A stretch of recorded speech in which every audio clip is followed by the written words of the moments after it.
Para sa unang wika, Ama, patawarin mo sila sapagkat hindi nila nalalaman ang kanilang ginagawa. Pakinggan po natin si Pastor Norman Dagdag.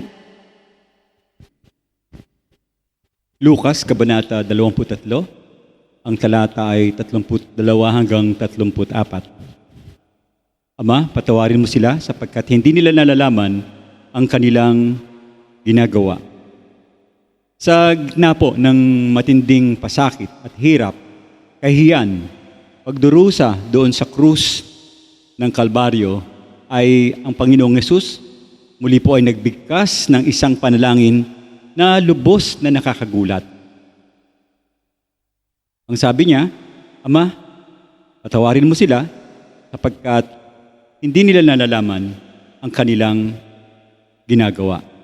Nakakagulat po ito sapagkat sa halip na sumpain ang mga nagpahirap sa Kanya, sa halip na ang Panginoon ay humingi ng hustisya, mas pinili niya ang magpatawad. At sa sandaling iyon, ipinakita ng Panginoon kung anong uri o klase ng pag-ibig na hindi kayang ipaliwanag ng daigdig natin. Isang uri ng pag-ibig na handang magpatawad kahit na sa kalagitnaan ng mga paghihirap at pagdurusa. Kung iisipin natin ang mga taong nasa likod o nasa paligid ng Panginoon ng panahon na yon, maging ang mga sundalo na nagpako sa Kanya, ang mga pinuno, ang unahing pinuno ng mga reliyon na nagplano, nag-set up ng Kanyang kamatayan. Kasama na rin siguro yung mga taong sumisigaw sa paligid na siya ay ipako doon sa krus.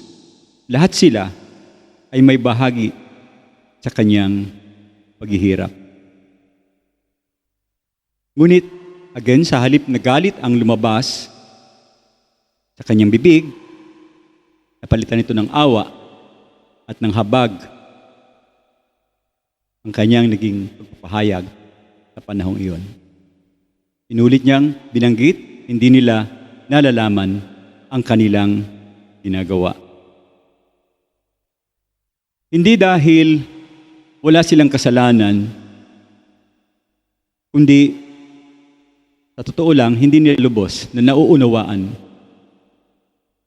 ang bigat ng kanilang mga pinagagawa sa Panginoon.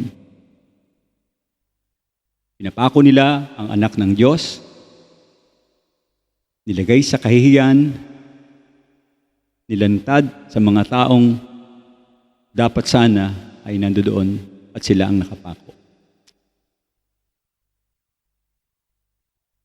Mga kapatid, mga mahal kong kapatid, ipinapakita po nito sa atin na ang kapatawaran ng Diyos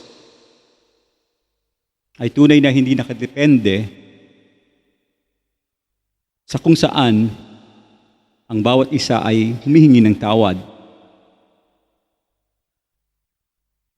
Sapagkat lahat tayong mga tao, sa totoo lang, ay hindi karapat-dapat sa harap ng Panginoon. At kung tutuusin, hindi lang tayo walang karapat-dapat na patawarin. Karagdagan ng kapatawaran ay nagmumula talaga sa puso ng isang marunong umunawa, magmahal, at magpatawad katulad ng kalagayan natin na nangangailangan ng kapatawaran ng Panginoon. Ganito po ang totoong puso ng Panginoon. Ganito nagbuhat ang Kanyang pagmamahal at pag-ibig sa sanlibutan. Maging sa I would say, masakit na sandali, mas higit niyang inisip ang kapakanan ng iba. Now, sa ating pong buhay, mga kapatid, hindi man tayo yung pinako doon sa krus, ngunit sa totoo lang, nararanasan pa rin natin kung tayo magkaroon ng pasakit o masaktan. Masaktan sa mga salita ng mga ibang tao, mga pagtataksil na ginawa sa atin. Minsan, nakakaranas din tayo ng maling pagtrato sa buhay natin. At kadalasan, anong ating natural na tugon kapag mayroong nakakasakit sa atin? Nawa ba? Pag-ibig ba? Pagpapatawad pa? Of course, hindi. Kadalasan, ang ating tugon ay pagtatanim ng galit.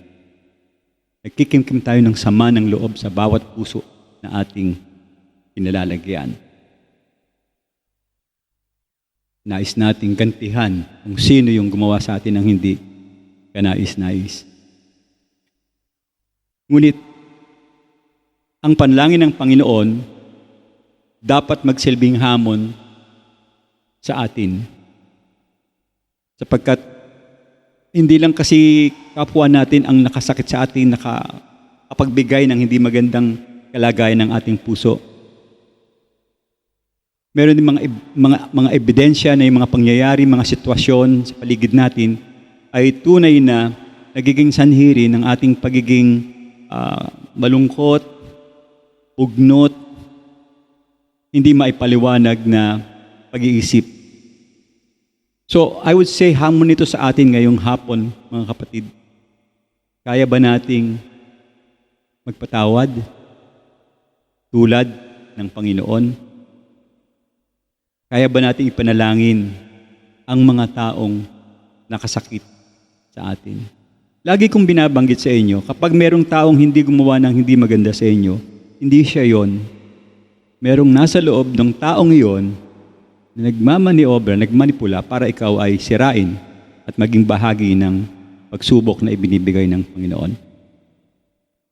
Of course, hindi madali ang pagpapatawad. Hindi ito nangangahulugang okay lang ang ginawa ng iba o pwede mong kalimutan na yung pangyayari. Sapagkat ang pagpapatawad ay isang uri ng pagpili. Ito'y nangangailangan ng isang desisyon ng pagpapalaya sa ating sariling bigat, galit, at higit sa lahat, yung ating pagtitiwala sa Diyos. So kapag tayo nagtitiwala at kapag tayo nagpapatawad, may connection kasi yan eh. Hindi magiging totoo ang pagpapatawad mo kung hindi mo nilalagyan ng puhunan na ikaw ay may relasyon sa dakilang Diyos ng pag-ibig at pagmamahal. Ang mangyayari kapag tayo nagpatawad ng totoo, makakaranas tayo ng totoong kalayaan sa ating buhay. Kaya mahalaga rin na ang Panginoon na hindi lamang nagtuturo ng pagpapatawad, ito ay dapat nakikita sa ating pagsasabuhay. Ang sukdulang halimbawa ay yung kanyang panalangin. At of course, maraming tao, hindi lang mga sundalo ang naroroon doon sa krus. Ito'y umaabot hanggang sa panahon natin ngayon. Yung halimbawa na ginawa ng Panginoon na pagpapatawad sa sanlibutan, dapat matanim sa puso natin, maipamuhay natin ito.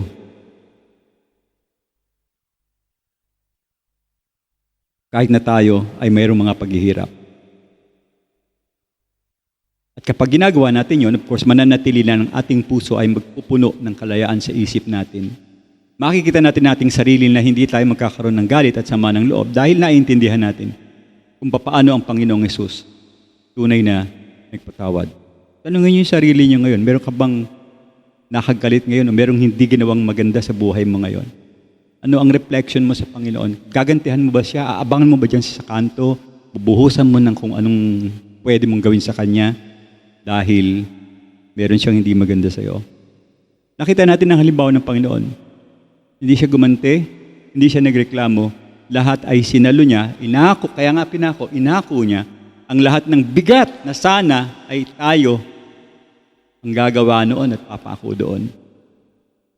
Now, ngayon, maaring may mga tao sa iyong isip, mga taong, I would say, nakasakit sa iyo, sa isang sitwasyon na hanggang ngayon, feeling mo, napakasakit pa rin ang ginawa sa iyo.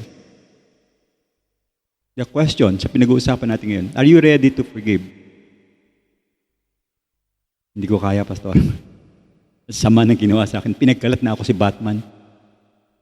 Hindi ko kayang patawarin. Tinapakan yung bago kong sapatos, nakabibili ko lang, tinapakan. O kaya naman binangga ako bago yung sasakyan ko. Maraming sitwasyon. O kaya ay dinaya ka sa opisina, dapat ikaw yung mapupromote, Iba ang binigyan ng promotion, yung taong tamad at nasaktan ka. Kaya nag-isip ka na hindi kita mapapatawad hanggang ako'y nabubuhay. May mga ganun salita, no? Hindi kita mapapatawad hanggang mamamatay ako. Talo mo pa ang Panginoon. Now, hindi mo kailangan gawin ito kung ang implication ay sarili mong lakas ang gagamitin mo. Mali din yun. Magiging hipokrito ang sitwasyon mo. Dapat maging totoo sa puso mo yung talagang pagpapatawad. Ihilingin mo sa Diyos na bigyan ka ng pusong tulad ng sa Panginoon. Sapagkat ang kakayahang magpatawad ay hindi talaga nagmumula sa atin, kung hindi sa biyaya ng Diyos. At of course, yung biyaya, kapag natanggap mo, yan, kikilos yan sa iyong puso. Now, sa kabilang banda, kung ikaw naman ni kabilang doon sa kabilang panig, nakaramdam ka ng hiya o bigat dahil ikaw yung gumawa, pakinggan din natin muli ang panalangin ng Panginoon. Sabi niya, Ama, patawarin mo sila. Kasama po tayo roon. Yung kanyang kasing kapatawaran ay bukas para sa lahat ng tao. Para sa akin, para sa inyo, bukas yung pagpapatawad na yon. At hindi nagiging hadlang dapat yung mga nakaraan. Lagi kasi tayong ganun, nagtatanim ng galit. Alam niyo ba yung pagtatanim? Pag nagtanim kayo, what would happen? Tutubo yun. Kung galit ang itinanim mo, ay grabe ang magiging bunga niyan. Sama-sama na yan, bitterness, revenge, etc., etc., dadagdagin doon. Hindi magiging maganda ang iyong patutuo sa Panginoon. So, hindi hadlang ang ating pagkukulang. Sapagkat doon sa krus, naipakita na ng Panginoong Diyos ito sa atin na mas malaki kaysa sa ating mga karanasan. Nagpatawad siya, napakahirap ng kanya, lahat ng tao. At sa huli, mga kapatid, yung unang wikang ito doon sa krus, dapat magsilbing paalala sa atin na ang puso ng Diyos, tandaan natin, puso na nagpapatawad. At tayo bilang servant, bilang tagasunod ng Panginoon, mga kapatid, mayroong calling sa atin. Dapat tayo namumuhay sa ganun ding klase ng kaparaanan. Gaano ba kalaki ang inyong pag-ibig, mga kapatid? Sukatin niyo nga. Gaano kalaki ang pag-ibig niyo ngayon? Ganyan ba? Ganyan? O ganito? Nung pinako ang Panginoon, yun ang ibig sabihin, mahal niya lahat. Maliit lang, Brother Man.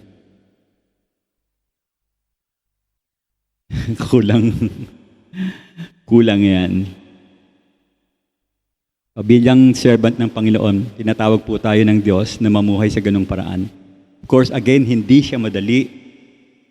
Pero ito yung tanging daan para magkaroon tayo ng tunay na kalayaan sa pagmamahal. At ngayong araw, mga kapatid, piliin nating magpatawad. Ipanalangin natin ang mga taong nakasakit sa atin. At higit sa lahat, tanggapin natin na ang kapatawaran ibinigay sa atin ng Diyos na malaya at ito yung nangyari doon sa krus ng Kalbaryo. Paalala kasi yan, every time we brought ourselves doon sa pagdurusa ng Panginoon, iisang mensahe dapat ang nalalaman mo dyan. Pinatawad ka sa kasalanan mo. And therefore, you need also given na binigyan ka ng forgiveness. Dapat magpatawad ka talaga sa mga taong nakakasakit sa iyo. Masakit talaga, lalo na kung mahal mo sa buhay, mag-anak mo, meron kang relasyon tapos ginawan ka ng hindi maganda. Napakasakit nun at talagang mahirap tanggapin, lalo na sa mga ordinaryong tao. Pero going back to the principle na ating nakita ngayon, created lang tayo ng Panginoon. Kaya wala tayong pwedeng sabihing right natin. Mag-demand ka na, hindi po pwede yun, kailangan gantihan ko siya. Hindi ko nakarinig ng complaint sa Panginoon. Tinanggap niya, inako niya lahat ng bigat, lahat ng tao sa buong daigdig. At maging yung mga ipapanganak pa lang, mga isisilang pa lang, gagawa ng kasalanan yun, pasok pa din doon sa ginawang pagbabayad ng ating Panginoong Jesus. Ama, patawarin mo sila. Isang panalangin ng awa, isang panalangin ng pag-ibig, isang panalangin na kayang baguhin ang ating mga puso. Maraming salamat po, Panginoon, sa paalalang ito ng iyong salita. At sa amin ngayon na halimbawa na ipinakita mo sa Panginoong Jesus doon sa krus, sa kanyang puso na marunong magpatawad kahit nasa gitna ng matinding sakit. Lord, tunay nga po, ang iyong pag-ibig ay higit kaysa sa aming mga pangunawa. Panginoon, amin pong inaamin na hindi madali ang magpatawad. May mga sugat po sa aming puso at higit sa lahat may mga naaalala kami na napakasakit balikan, Panginoon. May mga taong nahihirapan kami na palayain sila at patawarin sa aming isipan. Dalangin ko sa oras na ito, lumapit po kami sa iyo, humilingin kami ng tulong, bigyan mo kami ng pusong tulad ng sa Panginoong Jesus. Maunawain, nagpapatawad, puno ng awa. Turuan mo po kami, Panginoon, higit sa lahat, na bumitiw sa galit, sa sama ng loob, at paghahangad ng paghihiganti. Tulungan mo kami na ipagkatiwala sa iyo ang lahat ng sakit, pasakit, at panalangin maging ang mga taong nakasakit sa amin naway maranasan ang tunay na kalayaan at pagpapatawad. Maraming salamat, Panginoon, sa iyong kapatawaran din sa akin, sa amin, sa aming lahat, sa kabila ng aming mga kasalanan. Pinili mo po kaming mahalin at patawarin. Tulungan mo kaming mamuhay araw-araw na may babang puso at nagpapasalamat sa iyong biyaya. Ang lahat ng ito ay dalangin ko sa pangalan ng iyong anak na si Jesus. Amen.